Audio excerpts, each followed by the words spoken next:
Hallelujah, praise the Lord. सबको जय मसीह की। आज बहुत ही महत्वपूर्ण दिन है और इस दिन को हम परमेश्वर के हाथों में देते हैं। आप सभी विश्वासियों के लिए, जितने भी लोग आज अपने अपने घरों में हैं, आज की आराधना जबकि शुरू होगी 9 बजे ऑनलाइन हमारे चर्च के तरफ से, तो हम आप सभी लोगों को उत्साहित करेंगे कि आज की सभा को आप अवश्य ही अटेंड करें। बिल्कुल एग्जैक्टली जैसे चर्च आते हैं उसी तरीके से नहाएं, धोएं, बाल बनाएं और अपने फैमिली के साथ इकट्ठे हों।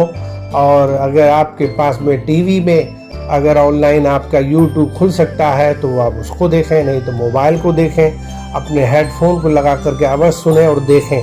साथ ही साथ जब भजन कीर्तन होते हैं तो भजन कीर्तन में शामिल हो, वचन सुने, प्रार्थना में शामिल हो। याद रखें, आज के दिन आप परमेश्वर के लिए धन्यवाद की भेंट हमेशा चढ़ाएं जैसे चर्च में आके चढ़ाते थे। ये मायने नहीं रखता है कि आप चर्च नहीं जा रहे हो तो आप भेंट नहीं देना है। बाइबल कहती है जहाँ कहीं मेरे नाम से 2-3 इकट्ठे होते हैं उनके बीच में मैं उपस्थित होता हूँ। तो लिहाजा जब आप परमेश्वर के सामने इकट्ठे होंगे तो परमेश्वर के लिए भेंट जरूर चढ़ाएं और वो भेंट आप प्रभु के नाम से अपने घर में रखकर पास्टरों से मुलाकात करके चर्च में सौंप सकते हैं, क्योंकि ये एक आज्ञा है कि प्रभु की उपस्थिति में जब आप आते हैं तो धन्यवाद की भेंट लाएं और उस धन्यवाद की भेंट को प्रभु के चरणों में, प्रभु के घर में दें, जिससे कि प्रभु के कार्यों को सही से किया जा सके।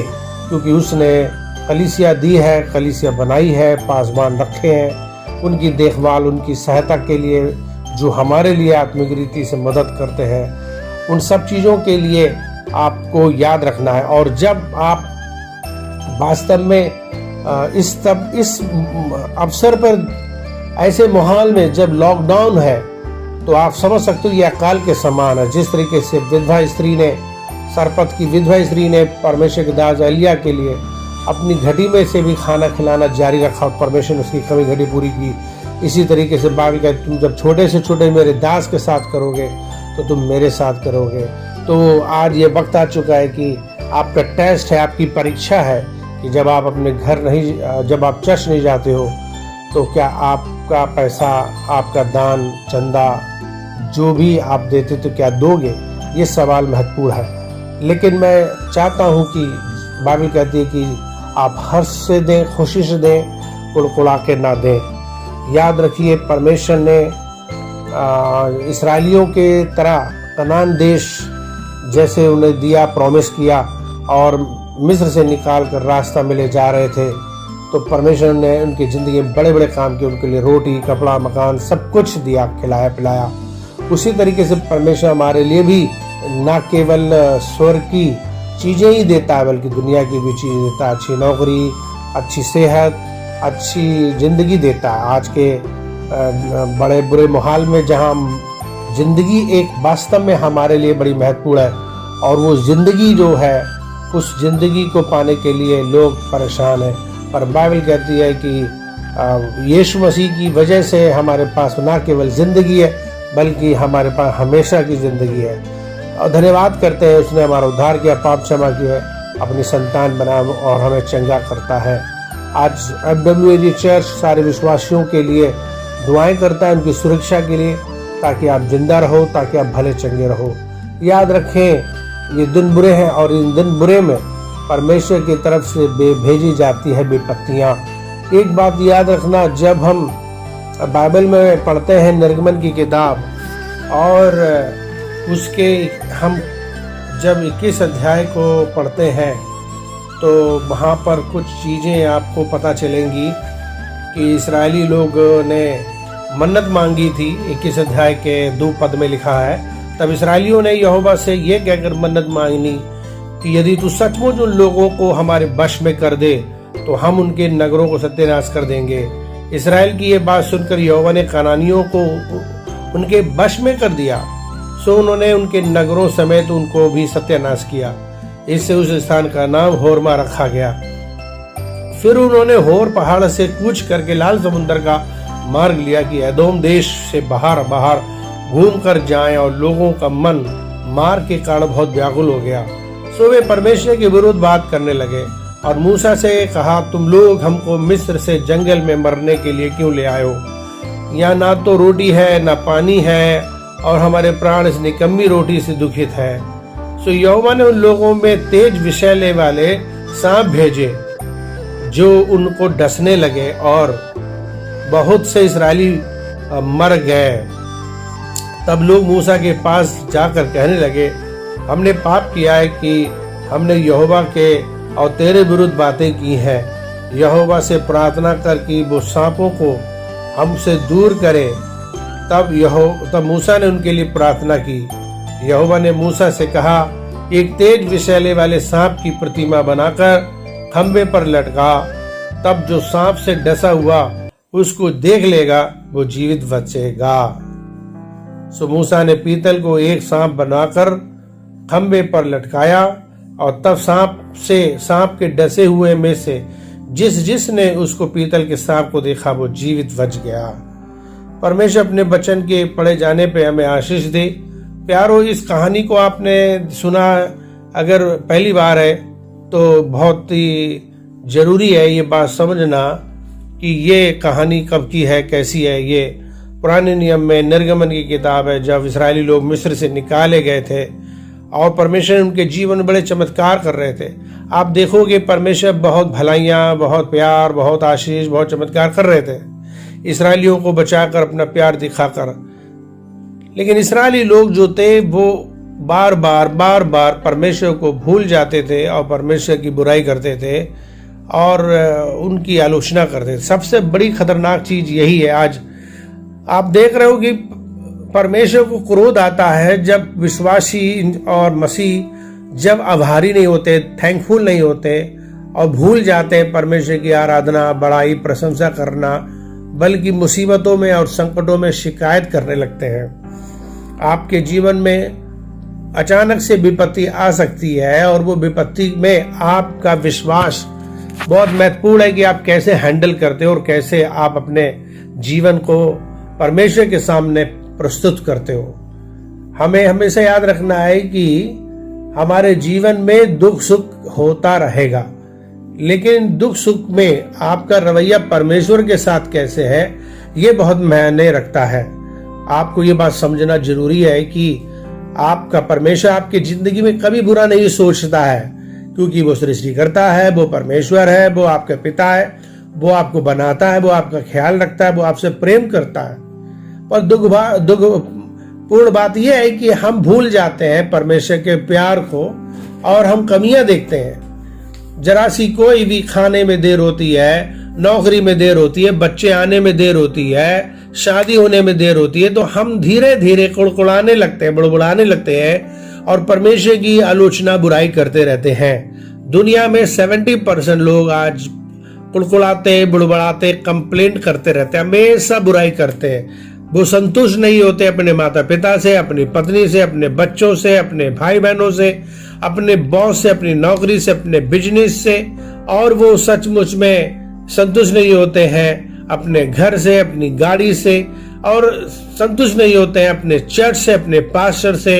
इस तरीके से वो हमेशा चुगली, बुराई करते रहते हैं। परमेश्वर ने जब इस्राएलियों को देखा कि उन्होंने परमेश्वर को पुकारा, परमेश्वर उनकी प्रार्थना सुनी, कनानियों से विजय दिलाई, उन्होंने प्रार्थना की थी। दूसरे पद में क्या कहा था? 21 अध्याय के दूसरे पद में उसमें कहा था कि यदि तू सचमुच उन लोगों को हमारे वश में कर दे तो हम उस नगरों को सत्यानाश कर देंगे और आपकी महिमा करेंगे, स्तुति करेंगे, प्रशंसा करेंगे, जिएंगे, आपकी बात मानेंगे। और ऐसा हुआ भी, परमेश्वर ने उनके वश में कर दिया और वो जीत भी गए।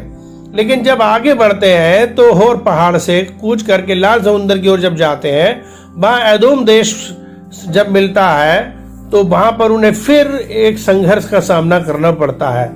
लेकिन वे लोग क्या हुए, वहां पर हताश, निराश हो गए। और 5 पद में लिखा है कि वे परमेश्वर के विरुद्ध बात करने लगे और मूसा से कहा, तुम लोग हमको मिस्र में से जंगल में मरने के लिए यहाँ क्यों ले आए हो?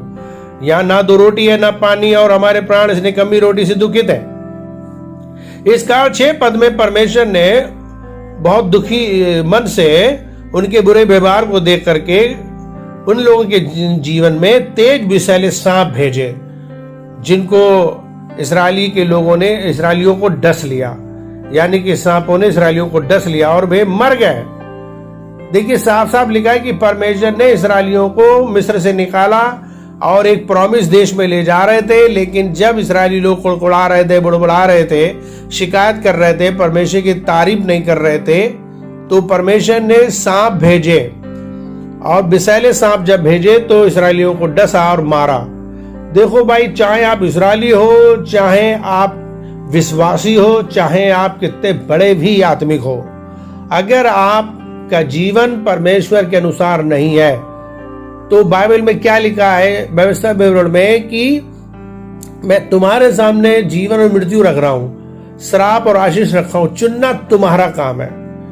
तुम चुन लो चौड़ा मार्ग या सकरा मार्ग। बाइबल में हमेशा चुनाव के लिए परमेश्वर ने मनुष्य को ही दिया है। मनुष्य जो बोता है वही काटता है। आज अचानक से इसराइलियों के बीच में सांप आ रहे हैं, उसके जिम्मेदार परमेश्वर नहीं, आप हो, इसराइली हो। उन्होंने परमेश्वर की आराधना नहीं की, परमेश्वर की महिमा नहीं की, वो कुड़कुड़ाए बुड़बुड़ाए, परमेश्वर से शिकायतें की, परमेश्वर की आराधना नहीं की, भूल गए उसे, अपनी मनमानी करने लगे, जिसकी वजह से सांप आए और डसे।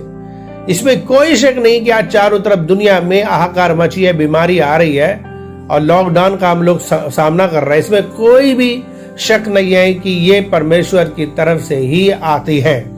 मनुष्य जब पाप करता है, जैसे रोमियोस का 1 अध्याय में आप पढ़ेंगे तो बाइबल में लिखा हुआ है कि परमेश्वर ने मनुष्य के हाल पे छोड़ दिया है और उनका क्रोध भड़का हुआ है, और जिसकी वजह से दंड इस दुनिया में आता है।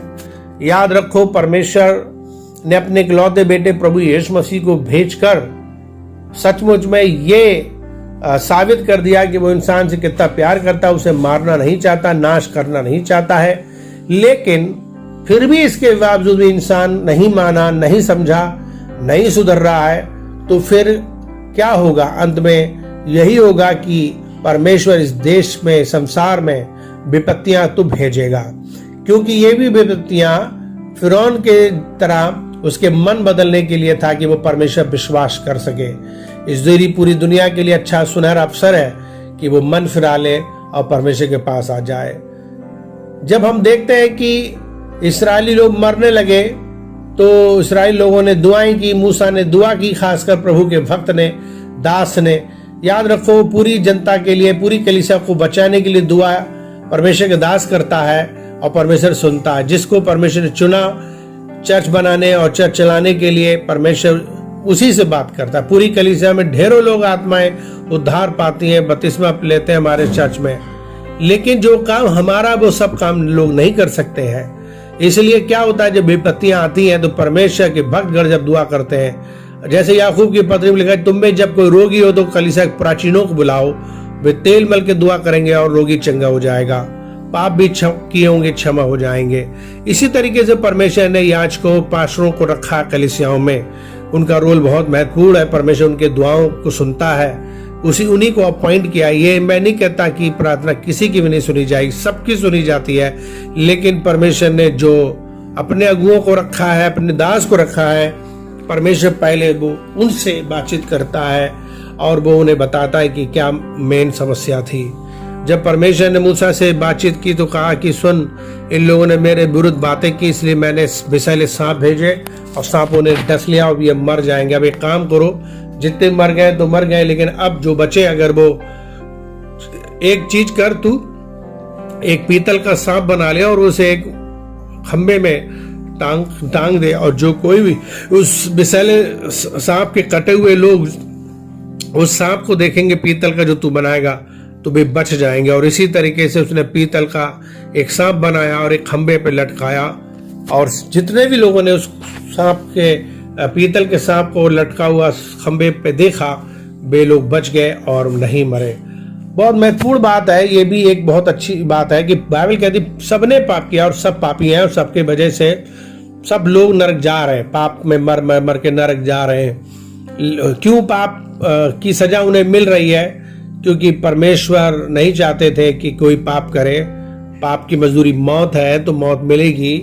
लेकिन आज बड़ी खास बात यह है कि 2000 साल पहले परमेश्वर ने अपने इकलौते बेटे को क्रूस पर चढ़ा दिया, और जैसे कि विषैले सांप काटा और सबको नाश कर दिया, इसी तरीके से यीशु मसीह ने सबके बदले में पाप बना। जिस तरीके से मूसा ने पीतल का सांप बनाया और उस सांप को देखने से लोगों को जिंदगी मिली, इसी तरीके से यीशु मसीह भी उस सब के विष को, जहर को, पाप को अपने ऊपर लेते हैं और क्रूस पर चढ़ते हैं। और आज जो कोई भी यीशु को देखेगा, यीशु को मानेगा, यीशु को प्रभु बोलेगा, वो उद्धार पाएगा। तो हम धन्यवाद करते हैं यीशु के लिए जो आज सबके पापों को क्षमा कर सकता है। बाइबल कहती है 2 अध्याय 7 अध्याय के 14 पद में, यदि मेरी प्रजा के लोग दीन हो जाएं, मन फिराएं और पश्चाताप करें, तो परमेश्वर उनके पापों को क्षमा करेगा, उनकी जिंदगी को बदल देगा और वे लोग सचमुच में आजाद हो जाएंगे और वे सचमुच में उद्धार मुक्ति पाएंगे। इसलिए आज वो वक्त आ चुका है पूरी दुनिया के लिए कि अगर इस कोरोना विषैले जीवन से बचना है तो लोगों को मन फिराना है, पापों से मन फिराना और यीशु को प्रभु मानना और अपना जीवन देना है। अगर वो ऐसा करेंगे अजीजों, तो हकीकत में ये कोरोना भागेगा और बीमारी भागेगी और वो जिंदगी पाएंगे। इसलिए हम सब लोग मिलकर आज दुआ करें भारत देश, उत्तर प्रदेश, इलाहाबाद के लिए और सभी लोगों के लिए जितने भी पीड़ित हैं। प्रभु ने क्षमा करे, उनके पाप क्षमा करे और उनको जिंदगी दे। तो प्यारे भाइयों बहनों, मैं एक बड़ी खास बात आपको बता रहा हूं जिसे आप लोगों को समझना जरूरी है कि अगर आज आप अपने जिंदगी में बहुत समय से कोरोना की बीमारी से या और किसी बीमारी से गुजर रहे हैं, आप डर से गुजर रहे हो कि ये कोरोना आपको सचमुच में खा जाएगा, कोरोना से आगे क्या होगा, आप एक सचमुच में नकारात्मक विचारों से आप जूझ रहे होगे, संघर्ष कर रहे होगे, तो मैं आपके लिए कहूँगा कि आप नकारात्मक बातें अब ना सोचें कि सांप ने काट लिया, विषैले सांप ने काट लिया है। जिस सांप को आप देख करके नकारात्मक बात सोच करके मर जाते हो, आज उसी के ही सामने एक सांप पीतल का टंगा हुआ है जिसको देख करके आप उद्धार मुक्ति पा सकते हो।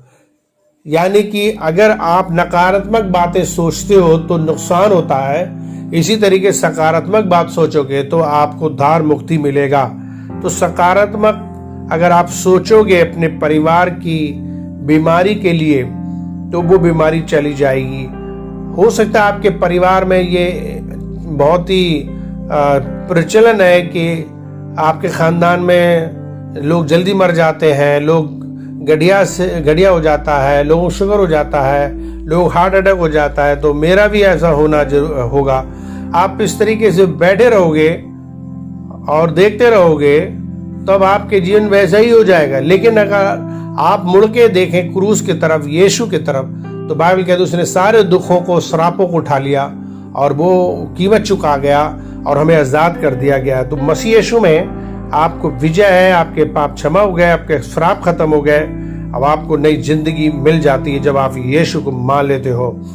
तो इसलिए ये बहुत जरूरी है कि आप अपने मन में एक नई तस्वीर देखें। हमारे मन में वो कटे सांप की, विषैले सांप की तस्वीर होगी जिसने हमको काटा है, लेकिन आज आपको अपनी सोच बदलनी होगी। देखने की जरूरत है, उस पीतल के सांप को देखने की जरूरत है जो खंबे पे मूसा ने टांगा और आज से 2000 साल पहले वो पूरा हुआ। यीशु मसीह क्रूस पर हमारे लिए टंगा और हम उसको देखें। अगर आप उसको देखोगे तब आप चंगे हो जाओगे, आप जिंदगी पाओगे, आप खुद को मजबूत और स्वस्थ और लंबे समय के जीने वाले और संतुष्ट जीवन जीने के रूप में आप देखेंगे। याद रखें, आप बीमार स्वस्थ के उस अभिशाप को तोड़ेंगे जो मसीह यीशु ने आपके लिए किया है। इसलिए आपको सबसे पहले ये करना है कि आप ये पहले विश्वास करें कि मसीह यीशु ने हमारे लिए सारे दुख उठा लिए हैं। विश्वास की आंखों से यीशु को देखोगे तो आप उद्धार पाओगे, मुक्ति पाओगे, छुटकारा पाओगे। कितनी भी लंबी बीमारी क्यों ना हो, कितनी भी तगड़ी बीमारी क्यों ना हो, सब ठीक हो जाएगी। विश्वास कीजिए, यकीन कीजिए, आपके लिए परमेश्वर का वचन बता रहा है, समझा रहा है, आप इसको यकीन से मान लीजिए। जैसे कि गिनती उसका 21 अध्याय के 9 पद में है। तो प्रियो, आज मैं आपको उत्साहित करूंगा कि आपकी जिंदगी का चाहे कोई सा भी बंधन क्यों ना हो, मसीह यीशु सारे बंधन तोड़ देंगे और आपकी जिंदगी का सारी परेशानियां खत्म करेंगे। आपको आज यीशु को देखने की जरूरत है, विश्वास की आंखों से देखने की जरूरत है। विश्वास के द्वारा बाइबल के धर्मी जन विश्वास से जिंदा रहेंगे। बाइबल कहती है विश्वास से पहाड़ को हटा दो कि समुद्र में लग जाएगा और कोई तरकीब काम नहीं आएगी। याद रखो, जब आप भक्ति करते हो तब आपके अंदर परमेश्वर विश्वास को पैदा करता है, बड़ा करता है, और विश्वास से ही आप परमेश्वर को खुश कर सकते हो और अपने जीवन में सारी आशीषें विश्वास से ले सकते हो। तो मैं आज आपको उत्साहित कर रहा हूं, लगातार आप परमेश्वर के वचन को सुने, भक्ति करें और अपनी जिंदगी की सारी आशीषों में से परमेश्वर को चढ़ाते रहें। हम आपके लिए दुआ करने जा रहे हैं, प्रभु आपके साथ हो। परमेश्वर पिता, हम धन्यवाद करते हैं आज के वचन के लिए जो हमने पढ़ा, जो सुना। हमें विश्वास है कि तेरे बच्चों को अवश्य आशीष मिलेगी और वे लोग अपने जीवन में एक नया फैसला लेंगे। हमारी विनती है कि आप उन्हें आशीष दें, सामर्थ और शक्ति दें जिन्होंने वचन सुना। अगर कोई अविश्वास के जीवन से, बीमारी से गुजर रहा, डर और भय का जीवन है, तो तू उनके डर को दूर कर, उनको आशा दे कि यीशु ही में ही सब कुछ है। यीशु ने सारे दुख संकट उठा लिए। अब जो कोई यीशु को देखेगा, यीशु के नाम लेगा, वो उद्धार पाएगा। विनती करते हैं सबको उद्धार कर, पाप क्षमा कर। जिनकी जिंदगी संघर्ष है, बीमारी से पीड़ित, उन्हें चंगा कर। और जिन इनके परिवारों को चंगा कर, खानदान को चंगा कर, देश को चंगा कर, शहर को चंगा कर। सारी बीमारी चली जाए, सारा दुख संकट चला जाए। धन्यवाद परमेश्वर, आप सबको चंगा करेंगे, भला करेंगे और सबकी आंखें खोलेंगे। अब हम अपनी कलीसिया को तेरे हाथों में देते हैं, जो कि वो आराधना प्रार्थना में समय बिताएगी, डिवोशन करेगी अपने परिवार में, और साथ ही साथ में भजन कीर्तन करते हुए, वचन सुनते हुए दान दशमांश देंगे। तू उन्हें आशीष दे। जितने भी लोग हमारी कलीसिया में चर्च के लिए दान दशमांश देते हैं, तेरी सेवा के लिए दान दशमांश देते हैं, उन्हें तू आशीष दे। भले वो कलीसिया में इकट्ठे हो या ना हो, लेकिन वो सपोर्ट करते हैं, वे मदद करते हैं मकान चर्च के किराए के लिए, बच्चों, तमाम उन पासवानों के खर्च के लिए, जितना भी वो अपने दिल से खुशी से देते हैं, तू उन्हें आशीष दे। तू उनकी मदद कर कि कोई भी प्रभु इस तरीके का जीवन ना जिए कि वो पापों में गिरे और नाश हो, बल्कि उनका उद्धार कर, पाप क्षमा कर, सबको भला चंगा कर, उनके अन्न जल पे आशीष दे, उनके अंग अंग की रक्षा करना। तेरी आत्मा उनके साथ जाए, उनकी हर आवश्यकता पूरी हो। धन्यवाद करते हैं प्रभु, आपको बहुत आशीष दे। God bless you. जय मसीह की। Praise the Lord. God bless you.